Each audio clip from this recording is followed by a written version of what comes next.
Gustavo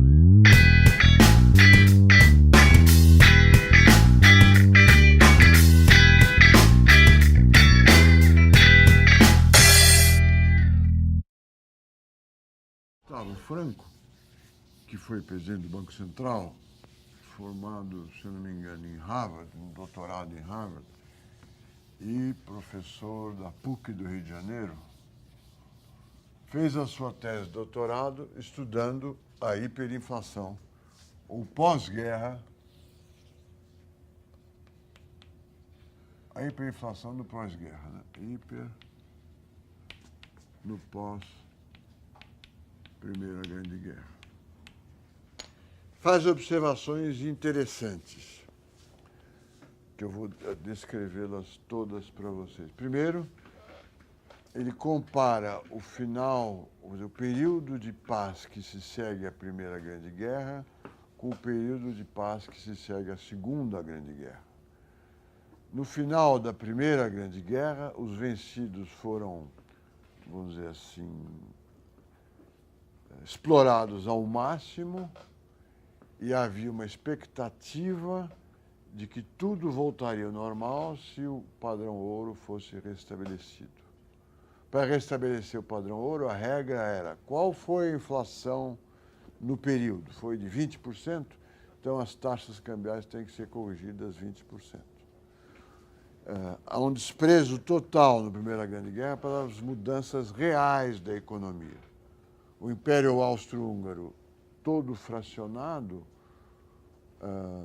era uma nova realidade comercial e estatal. Toda a burocracia, todo o aparato do Estado austríaco se torna excessiva quando o Estado austríaco se resume à Áustria de hoje. Antes era um mundo, agora é a Áustria. A Inglaterra, que comandava, que era a economia que acumulava superávites comerciais, cuja moeda era a moeda mais importante do mundo, é substituída pelos Estados Unidos e passa a acumular déficits comerciais, fora a dívida que tem. Apesar de todas as modificações estruturais, a Primeira Grande Guerra foi sucedida por uma proposta simples. Vamos recuperar o padrão ouro e tudo o mais acontecerá.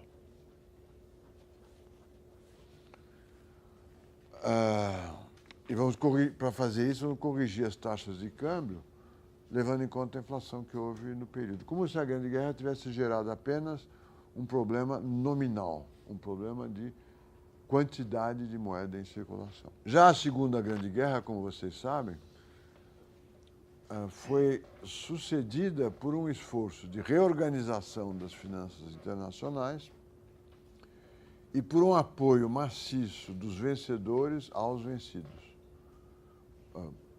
mais especificamente dos Estados Unidos para a Europa, onde há vencedores e vencidos, através do Plano Marshall. E, dada a experiência desastrosa do período entre guerras, por uma política econômica ativa, tanto monetária quanto fiscal. É uma época, como eu já mostrei para vocês, de rápido crescimento do mundo, da Europa, do Japão, dos Estados Unidos e da América Latina. O sudeste da Ásia, que hoje é importante, na época, ficava para trás. Então, primeiro tem essa diferença. Depois, e aí a graça e a força do seu argumento é que ele, com os dados do Kagan, ele não procura outros dados. Com as estimativas do Kagan, ele diz o Kagan não demonstrou o que ele queria demonstrar. Por quê? Ele fala, a curva de receita do imposto inflacionário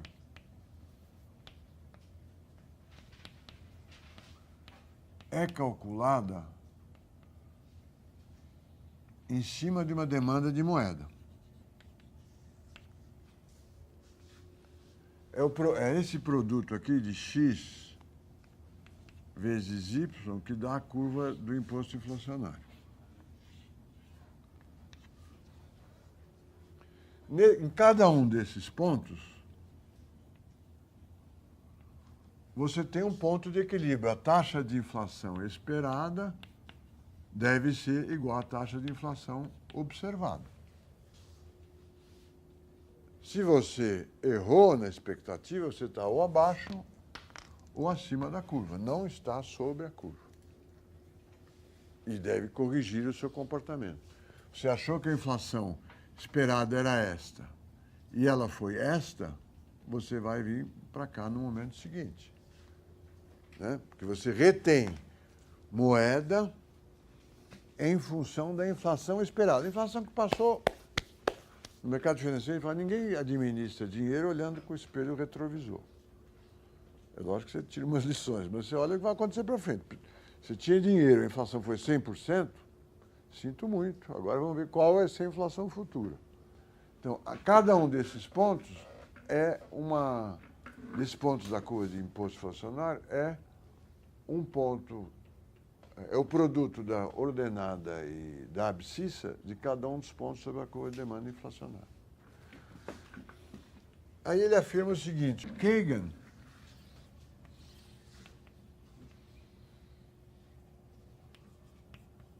confundiu o ponto de máximo, ele não fala com essa força que eu estou falando, mas eu posso falar. Confundiu o ponto do máximo com uma análise dinâmica, e não é uma análise dinâmica. Não é que você chega no máximo e depois começa a cair para cá. Cada um desses pontos é ponto de equilíbrio na curva de demanda de moeda. E sobre cada um deles se arrecada um determinado imposto inflacionário.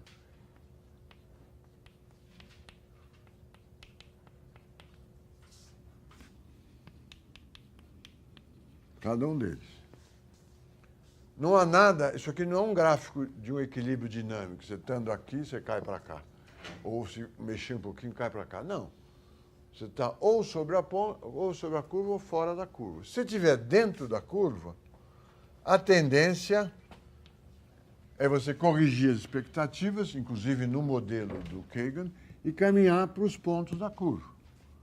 Se você estiver acima, aí não tem solução. Você não caminha para cá.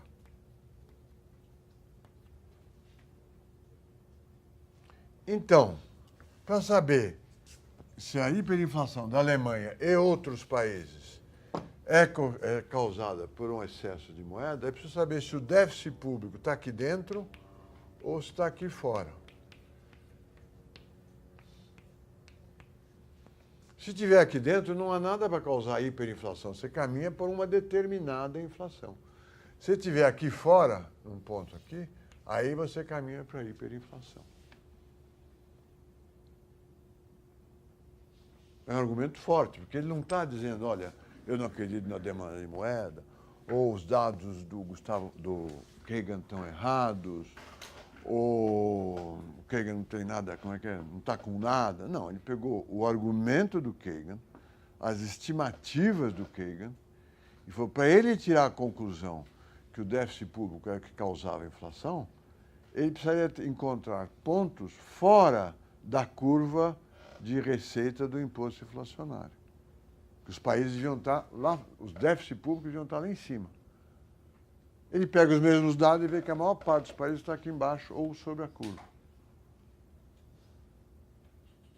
Portanto, o Kagan está errado. É uma facada dialética difícil, a qual é difícil sobreviver. Isso não importa muito para o Kagan, porque o Kagan está querendo estimar a demanda de moeda. Mas importa muito para a discussão de hiperinflação alemã. Os resultados do Kagan não permitem afirmar que a hiperinflação alemã é causada por excesso de déficit público. Isso pode ser visto de uma outra forma, onde eu vou poder introduzir um pouco de cultura do lixo, mas que é uma cultura de lixo que faz parte da teoria monetária. Isso que eu mostrei aqui pode ser mostrado da seguinte forma. O ganho de senhoragem, que é quanto o governo arrecada por emitir, é definido por ΔM sobre P. Quanto que se emitiu e quanto vale em termos reais. Isso é chamado ganho de senhoragem.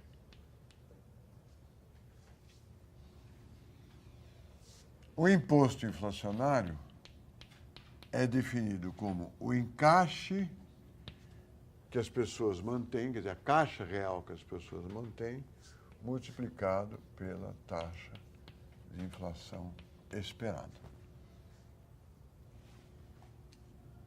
Agora é possível relacionar os dois. Se eu multiplicar este aqui por M sobre M, eu vou chegar a delta M sobre M vezes M sobre P. Está claro isso ou não?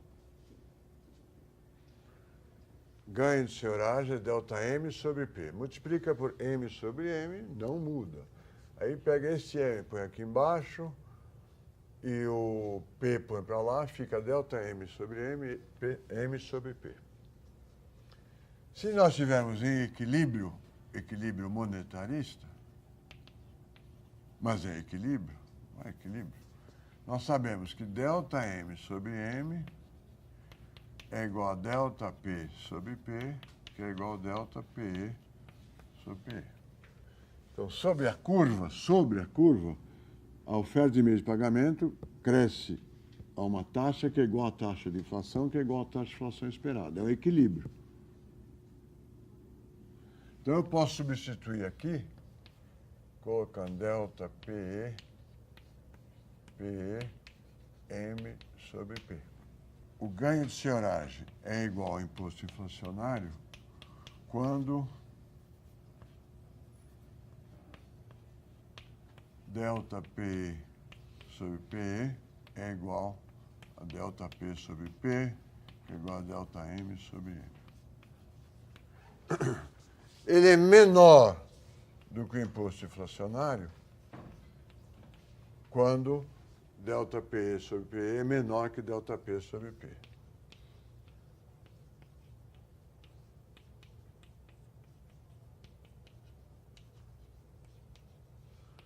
E ele é maior que o imposto inflacionário quando delta PE sobre PE é maior que delta P sobre P, que é igual a delta M sobre M. Neste caso aqui, é que nós teríamos hiperinflação. E eu vou explicar verbalmente o que quer dizer esse caso. É quando a inflação esperada é maior do que a taxa de crescimento da oferta de meio de pagamento. Como é que funcionaria isso? O governo tem um déficit que exige que ele emita mais 10% de moeda. Ao emitir mais 10% de moeda num ano, o público acha que a inflação vai ser 20%. O que ele vai fazer? Ele vai se livrar de muito mais moeda do que é justificada pela emissão adicional. Então, o governo emite mais 100 bilhões, vamos supor, o pessoal acha que a inflação vai ser muito maior do que a teoria quantitativa imaginária. Tem uma expectativa pessimista. Ele se livra dos 100 bilhões e de alguma coisa que ele já tinha guardado antes. Ele fala, a inflação vai ser não mais 10%, mas vai ser mais 20%. Portanto, eu gero uma hiperinflação. O governo precisa de 100, ele emite mais 100 e o público faz esse 100 girar muito, porque acredita que a inflação vai ser muito maior do que a que deveria ser. Neste caso, a hiperinflação seria justificada por um excesso de déficit público que está gerando um crescimento da oferta de meios de pagamento muito maior do que o público quer. Por quê? Porque o público tem uma expectativa muito pessimista. Seriam os pontos acima da curva. Dentro da curva, não. Não há razão para ter uma situação explosiva. A hiperinflação é uma situação de desequilíbrio. Não tem solução. Quer dizer, não é que a inflação subiu, ela sobe, até haver um colapso no sistema de pagamento. Na Argentina, antes do Menem, os supermercados fecham as portas, nós não queremos vender. Na Alemanha, da hiperinflação, ninguém quer trocar mercadoria por dinheiro. O dinheiro deixa de ser aquilo que vale tudo e não é nada. Ele passa a ser aquilo que não é nada e não vale nada. E, portanto, o comerciante não vai trocar suas mercadorias por dinheiro. Não é a situação nem da Alemanha, da maior parte dos países estudados pelo Kagan. Portanto, não foi o controle do déficit público combater a inflação. E o que teria sido?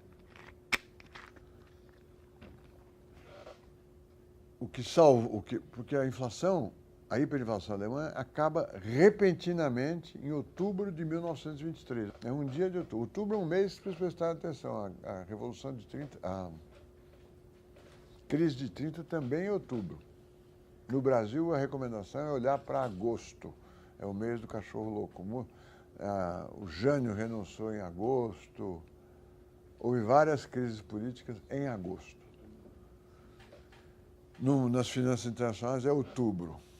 Né? Saber por que é outubro. É o começo do outono, meio do outono. Bom, se não é isso que causou a hiperinflação, como é que ela resolveu? Ela se resolveu com a fixação do marco com uma moeda estável em relação ao resto do mundo. Numa primeira etapa, o ministro da Fazenda, ele cria uma moeda, em vários momentos ele cria uma moeda indexada, não resolve. Aí ele cria uma moeda lastreada pelos bens imóveis da Alemanha. Quebra um galho, mas ele finalmente consegue, depois de muitas tentativas, renegociar o pagamento da dívida externa com o secretário do Tesouro americano, Young. É o Plano Young. Quando ele renegocia a dívida, o marco pode ser trocado por outras moedas a uma taxa fixa, porque ele sabe quanto que ele tem que pagar, é um número razoável face às exportações. Ele pode dizer, o marco vale, sei lá, $1. Nesse momento mágico, a hiperinflação da Alemanha acaba. Não é por acaso que é o Gustavo Franco que está falando isso, que é um dos participantes do Plano Real. Tá certo? Prestar atenção que o Sartre fixa a taxa de câmbio marco dólar, ou marco libra, num nível muito desvalorizado. Quer dizer, ele sabiamente, em vez de ele fixar, como o Gustavo Franco fixou, em 1 e deixou cair, não, ele pôs, se fosse em reais, 2. Resultado, a economia alemã começou a crescer com mais exportações e menos importações. E começou a acumular ouro. Nunca suficiente face à dívida externa, mas começou a acumular ouro. Então, caminhando para a proposta de ter ouro lastreando a sua moeda. 1923. Essa discussão é extremamente relevante para a teoria monetária, é uma discussão inconclusa, como todas as discussões, o economista não desiste, nenhum dos dois lados desiste, mas ela é também um caso importante para analisar as superinflações, nunca foram chamadas de hiperinflação, a superinflação brasileira. O Brasil passa por uma elevação rápida da taxa de inflação depois de 2 eventos. A crise do petróleo, o preço do petróleo é multiplicado por 4 em 1974, com a OPEP, e se agrava em 1982, quando os bancos não querem mais refinanciar o Brasil e todos os países do mundo, da América Latina. Ela cresce a inflação de 1982 até 1994. Cresce a níveis espetaculares. Acaba em 1994, quando o dólar é fixado a R$1 por dólar. E, evidentemente, há analistas que dizem, não, o déficit público foi controlado. Mas no caso do Plano Real, não foi. Os dados estão aí. Era importante para a discussão do Brasil e outras, porque nós discutimos, quando a inflação era alta, qual a tecnologia correta, acabar com a inflação, acabar com o déficit público e depois controlar a inflação, ou fazer o contrário, acabar com a inflação, porque isso tem um efeito muito positivo sobre o déficit público, que é o efeito Tanzi. Quando a inflação cai, as receitas do governo sobem muito. Por quê? Porque ele deixa de perder receita de impostos por causa da inflação. Então, há um ganho de arrecadação espetacular. Portanto, nós nunca vamos saber, olhando para o animal, se a galinha que gerou o ovo ou o ovo que gerou a galinha. Quem que nasceu antes. Com o Plano Real, há um grande ganho de arrecadação. E se reduz, no primeiro momento, o déficit público. Depois ele volta a crescer, mas não a inflação. No caso da Alemanha, depois da estabilidade do marco, há um grande ganho fiscal. Caminha para o equilíbrio. Mas isso resolve o problema da Alemanha, da Áustria, da Hungria, desses países. O mundo vai enfrentar crises muito mais divertidas ou muito mais dramáticas depois da crise da Alemanha. E essas crises nunca serão resolvidas, apesar do Keynes, apesar do Roosevelt, apesar do Getúlio Vargas, serão resolvidas só por uma segunda grande guerra mundial. Mas essa aula foi a primeira aula de inflação. Na aula que vem nós vamos discutir a inflação latino-americana e o esforço de combate à inflação do Brasil.